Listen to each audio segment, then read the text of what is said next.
నేటిదిన వాక్య ధ్యానం కొరకు పరిశుద్ధ గ్రంథాన్ని తెరిచి 74వ కీర్తన 12వ చరణంలో రాయబడిన వాక్యాన్ని చదువుకుందాం. పురాతన కాలం మొదలుకొని దేవుడు నా రాజై ఉన్నాడు, దేశములో మహారక్షణ కలుగు చేయువాడు ఆయనే.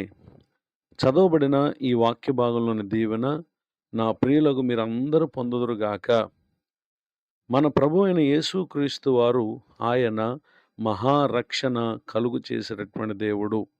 అనగా ఒక వ్యక్తి తానున్నటువంటి పాపస్థితి నుండి, పాప బంధకముల నుండి ఆయన స్వతంత్రునిగా చేసేటటువంటి దేవుడు యేసుక్రీస్తు ప్రభువారు. గనుక దేశము అనగా దేశంలో ఉన్న ప్రజలందరికీ వారని వీరని తేడా లేక అందరికీ రక్షణ కలుగు చేయగలిగిన దేవుడు, పాప బంధకముల నుండి విడిపించి స్వతంత్రులనుగా చేయగలిగిన దేవుడు యేసుక్రీస్తు ప్రభువారు. గలతీలకు రాసినటువంటి పత్రిక 5వ అధ్యాయము 1వ వచనంలో రాయబడినటువంటి వాక్యాన్ని మనం చదివినట్లయితే, ఈ స్వాతంత్ర్యము అనుగ్రహించి క్రీస్తు మనలను స్వతంత్రులనుగా చేసి ఉన్నాడు. కాబట్టి మీరు స్థిరముగా నిలిచి మరల దాస్యమును కాడి క్రింద చిక్కుకొనకుడి. చదవబడినటువంటి ఈ వాక్య భాగంలో ఏదైతే మనలను బంధించి మరణమునకు పాత్రులనుగా చేసి నిత్య నరకాగ్నికి పాత్రులనుగా చేయగలిగినదిగా ఉన్నదో వాటి నుండి ఆయన మనకు స్వాతంత్రం అనుగ్రహించారు. యేసుక్రీస్తు ప్రభు మనలను స్వతంత్రులుగా చేశాడు. అనగా ఈ భూమి మీద దేవునిని పోలిన వారమై ఇహమందు జీవించి పరమందు నిత్య జీవాన్ని పొందటానికి ఆయన మనలను స్వతంత్రులుగా చేసి ఉన్నారు. గనుక స్వతంత్రులుగా చేయబడినటువంటి ప్రతి విశ్వాసి మరలా లోకాశలకు, శరీరాశలకు, నేత్రాశకు ఏమాత్రం కూడా తన జీవితంలో అవకాశం ఇవ్వక స్థిరముగా నిలిచి మరలా దాస్యమును కాడి క్రింద చిక్కుకొనవద్దు అని ఇక్కడ పరిశుద్ధాత్మ దేవుడు తెలియజేస్తూ ఉన్నారు. గలతీలకు రాసినటువంటి పత్రిక 5వ అధ్యాయము 13వ వచనంలో, సహోదరులారా మీరు స్వతంత్రులుగా ఉండుటకు పిలువబడితిరి. అయితే ఒక్క మాట, ఆ స్వాతంత్రమును శారీరక క్రియలకు హేతువు చేసుకొనక ప్రేమ కలిగిన వారి ఒకరికొకడు దాసులై ఉండుడి అని ఇక్కడ తెలియచేయటం మనం గమనించగలం. నిజమే, ఈ భూమి మీద మనకు మరణం కలుగు చేసే పాపస్థితి నుండి మనం స్వతంత్రులుగా ఉండటానికి పిలువబడ్డాం.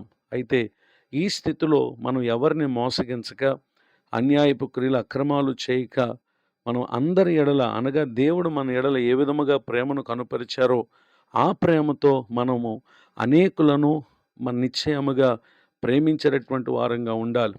వాస్తవానికి దేవుడు మనకి గొప్ప భాగ్యాన్ని ప్రతి మానవునికి అనుగ్రహించారు.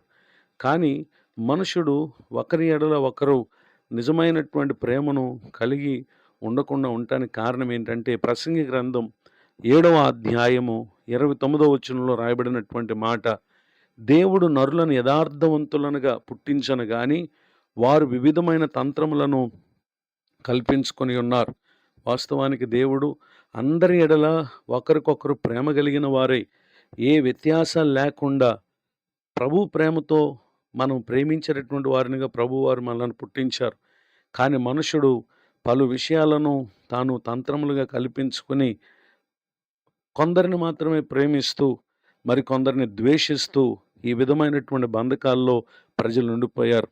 ఈ మాటలు వింటున్నటువంటి నా ప్రియ సహోదరి సహోదరుడు, ఏ విధమైనటువంటి భేదం లేక ఎంతమంది అయితే ప్రభువు ప్రేమతో ఇతరులను ప్రేమించగలిగినటువంటి వ్యక్తులుగా ఉంటారో వారు నిజముగా తమ జీవితంలో ప్రభు అనుగ్రహించినటువంటి స్వాతంత్రమును కలిగినటువంటి వారై దాని ద్వారా కలుగు ఆశీర్వాదాలను మన జీవితంలో మనం పొందగలం అనేటటువంటి విషయాన్ని ఈ సమయంలో తెలియచేయటానికి సంతోషిస్తున్నాను.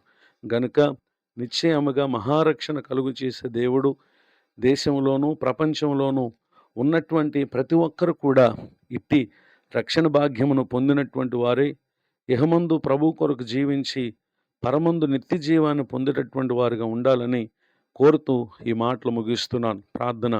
కృపగలిగిన మా తండ్రి, మీకు వందనాలు. నేడు విన్న ఈ మాటలు మా ప్రియుల జీవితాలలో బంధకముల నుండి విడుదల పొందిన వారే ఇహమందు మీ కొరకు జీవించి పరమందు నిత్య జీవాన్ని పొందటానికి మీ చిత్తమును తమ జీవితంలో సంపూర్ణము చేసి అనేకుల ఎడల మీ ప్రేమను పంచి అనేకులకు దీవెనకరంగా ఉండునట్లుగా సహాయం చేయండి. మహారక్షణ కలుగు చేయగలిగినటువంటి మీ ద్వారా కలుగు రక్షణ మా దేశానికి, రాష్ట్రానికి, ప్రపంచవ్యాప్తంగా ఉన్న ప్రతి దేశానికి మీరు కలుగు చేయుదురుగాక. దైవజనులను, వారి కుటుంబాన్ని, సేవా పరిచర్యను దీవించండి. కృంగిన వారిని లేవనెత్తండి, దుఃఖితులను ఆదరించండి.